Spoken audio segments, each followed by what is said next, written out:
আমরা এখন আছি ফুকেটে আর এখান থেকে আমরা যাব আজকে 7 আইল্যান্ড ট্যুরে। সকালবেলায় খুব তাড়াহুড়োর মধ্যেই আমরা ব্রেকফাস্ট করে বেরোই। আমাদের সবাইকে কয়েকটা টিমে ভাগ করে দেওয়া হয়, তার মধ্যে আমাদের ছিল ব্লু টিম। আমাদের গাইড আমাদেরকে ভালোভাবে সমস্ত ইনস্ট্রাকশনগুলো বুঝিয়ে দেন, তারপর আমরা বেরিয়ে পড়ি জাহাজে করি আর দেখতে পাই এত সুন্দর দৃশ্য।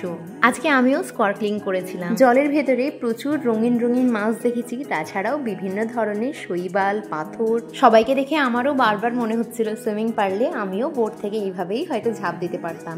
তবে বোটে বসে বসে আমি অনেক ছবি তুলেছিলাম। মায়াবী বিচটা ভীষণ সুন্দর লেগেছে আমাদের, আর এটা হলো সেই মায়াবী বিচেরই একটা দৃশ্য। কিন্তু এই বিচে মাত্র 20 মিনিট টাইম দেওয়া হয়েছিল আমাদের। খুব তাড়াহুড়োর মধ্যেই আইল্যান্ডটা আমরা ঘুরেছিলাম। সেখান থেকে আমরা শেষ আইল্যান্ডে যাই, আর সেখানেই ছিল আমাদের খাবার দাবারের ব্যবস্থা। তো এখানে ভেজ ননভেজ দুটোই ছিল, খাবারটা মোটামুটি ছিল। তারপর আমি একটা কফি খাই, একেই আমার ঠান্ডা লেগেছে, তার উপর আজকে জলে নেমেছিলাম। কফিটা মাচ নিডেড ছিল।